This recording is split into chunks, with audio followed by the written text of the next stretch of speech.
Hey fam, welcome back to my YouTube channel where we talk about all things embodiment, entrepreneurship and living your best, most delicious dream life. Today I want to give you a little tattoo tour. I've done these on TikTok a couple times before, but I haven't done one on my channel yet. So we are going to run through the tattoos I have, when I got them, pain levels for the spots that they are in and what they are.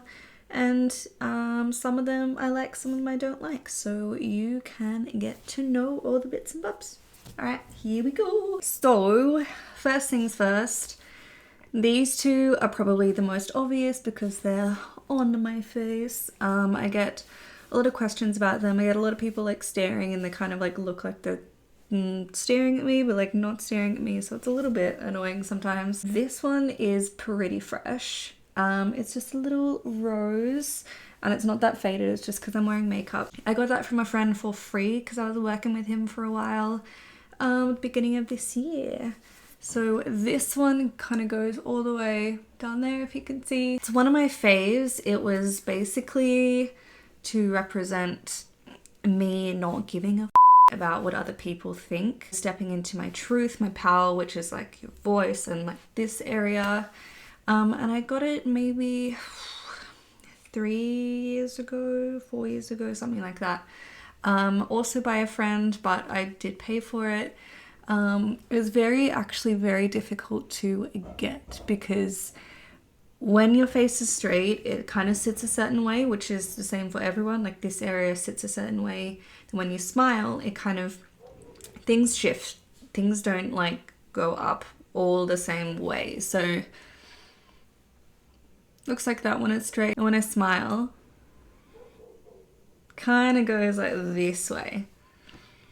So we kind of had to make a decision of, God, it took so much time. This was just like the most amount of time just setting it. We had to get the owner of the shop and a couple of other people that worked there to like kind of sit down with us and be like, cool, like what do you think? So we decided to go with it sitting as straight as possible when I'm not talking, not smiling.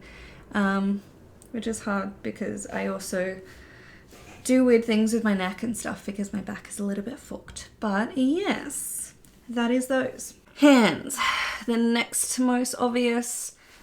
These were done by the same lady, the same chica that did this one. They hurt a lot actually, but they were done really quickly and I didn't get touch-ups. I'm very happy with how they turned out. A lot of the time finger tats just like blur or just don't come through, so they went really well. I'm really happy with them. These ones I did myself. Finger tattoos are probably, I reckon, the hardest to do. Very, very difficult. This is like faded a lot, as you can see. I only did it like 6 months ago or something, maybe a year. They were all actually like this, but they just completely fell out. So you can see, especially the middle one, did not push hard enough. Didn't go slow enough as well. They were like pretty much like fully zebrified, and now they look like that. So yeah, that's them. Let's take this baby off. I always find it awkward undressing in front of people. Forget the bubbles. Okay.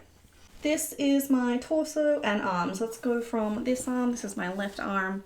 Blackout, which I'm in the process of doing myself. It has taken a bunch of time. Started off with like a really thin line, just with like a single needle, dumb. And then I kind of just added onto it and then eventually did like bigger chunks, but like kind of in squares so that I could like heal and have it done like there instead of doing like both sides. This is the first blackout that I did on myself, and yeah, very much a learning process. I've gone over this at least twice, over the whole, again, in sections. And I need to obviously go over it again because it's just, the back especially is shite. Not sure if I want to like bring it all the way down. I kind of really like it when it's all like kind of blacked out.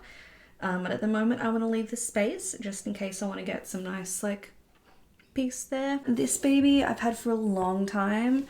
It's like pretty faded, but you can get the drift. It was that classic like fine line kind of tribal wolf that was super popular when I got it, and I don't regret it because it helped me step into myself. The wolf was like a huge symbol of power and strength and vulnerability and stuff for me for ages, so that was amazing to have that. And it was like $600 at the time. It took ages, obviously, like detailed work.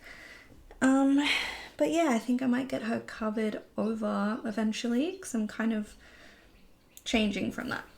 This is my most recent little blade and flowers. I really like it. It's really cool. My mate did that and it was pretty ouchy, to be honest. These ones down here were like the worst. And there's a couple of spots that need to be redone, but I still really love it. Pretty much just a filler piece. I just like it. It's not something I kind of stared at for a while and was like, oh my god, that represents a lot to me, but it's just sick. So, woo. This side, I have my little snake. It's actually quite a big snake. It wraps around. Bit of a filler piece, but also I'm just obsessed with snakes. So you can see that here, kind of goes all the way around. I got that by the same guy. This guy did a lot of my work. Soak Me in Bleach is what that says.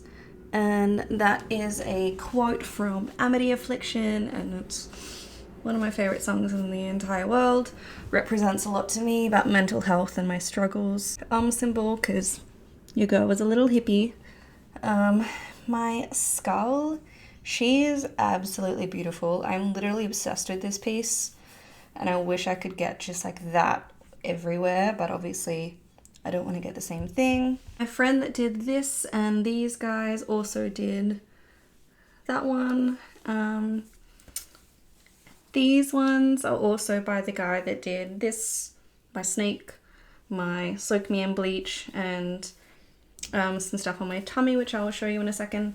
So we have these guys, little like flame blackout pieces just to accentuate the collarbone. They were pretty ouchies. I had to go back a couple of times because the ink would not stay. It just would not stay in that spot. So that was pretty harsh.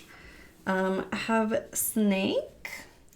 This was my first snake and it was one of my first pieces as well. Very much like fine line stuff with like the only bit of color I have. But I think I might want to get it kind of redone or covered eventually because it just doesn't really suit the rest of my vibe. Next is this beautiful butterfly slash moth with a little crescent moon thingy. Done by the same chica that did this. And my skull piece. That is amazing. I really love it. It didn't hurt too much. Maybe like these bits it hurt. But it was more so like having to breathe with her because it's just that area especially like digs in so much when you breathe. So I had to really like time my breath with her and that was just like mentally so draining. But yeah, I love it. Okay, these pieces, these guys are the most painful things that I've ever had and hopefully will ever have. Just like all the ribs, all of like these spots, even this bit, and then like these guys as well, and then all the way down. Do not recommend. You have to be ready for tummy tats. I even used numbing cream and it still sucked. I tried the first bit when we were doing it, just like the start of it without numbing cream, and I've never passed out from a tattoo, but from like the moment he put his needle in, they weren't even that big. I've dealt with bigger needles from Blackout before. It wasn't even that big, but like as soon as he put that needle in, I went from like 0 to 100 and was like on the verge of passing out. It was wild. Yeah, the tattoos on my belly definitely helped. Like they definitely helped my body dysmorphia, and yeah, they definitely help me on a daily basis. Show my skin, which I really love to do, and be comfortable in myself and be confident. So yeah, they still look super fresh because they are. We only finished them like 3 or 4 months ago. Yeah, but I love them. They're so cute, and I really just am obsessed. We're basically going to bring those bits straight up my back and have it kind of come into like that shape around my shoulder blades. So we're going to do that hopefully by the end of this year. With those pieces as well, like I always recommend finding an artist that you like and becoming friends with them by going to them over and over and being really nice and maybe going out for lunch or taking them food or like something. I really trust him, and he really kind of just works with me. So like, if my body is really feeling it, then we'll keep going, and if not, then we'll just press pause and kind of come back in a few days' time. So yeah, he's amazing to work with in that way. And he's also super gentle, and he hates hurting people. So I think he's in the right industry. I think that's the right kind of person to go to. And I've been getting tattooed from him for over 1.5 years now. My legs are probably the ones that I'm like, on a daily basis, really unsure about, because it's a big piece and I'm piecing it together as I go. My legs are another blackout piece, and I don't know how far I want to extend them down my shins. I don't know if I want to get the same on my back legs. Yeah, it's a bit of a process for that one, but basically I'll see if I can show you. They both start up here. They're both pretty much symmetrical. I've just got to work on them to make them kind of brighter. These bits kind of go up there, and then it goes around my shin, this guy and that guy. So that is them. They are super patchy and I'm working on them. Do not recommend especially doing it yourself, because it's taken me so long doing them bit by bit, and then having to go over them as well, and then also like having to work and be on my feet and bending and stuff like that. Do not recommend. The knees are like the hardest to get. I've gone over them a couple times now, and they're still like, as you can see, very patchy. But it's also like a quite unique thing to do. Not many people are doing it, especially in Australia. And with blackout, you can kind of do it how you want and create crazy shapes and stuff, which I'm hoping to eventually do once we figure out exactly how I want to do it. So yes. Oh, I almost forgot. I do have a lotus flower on my spine. I'm not sure if I'm going to be able to show it, but we'll give it a crack. This guy. That was one of my first.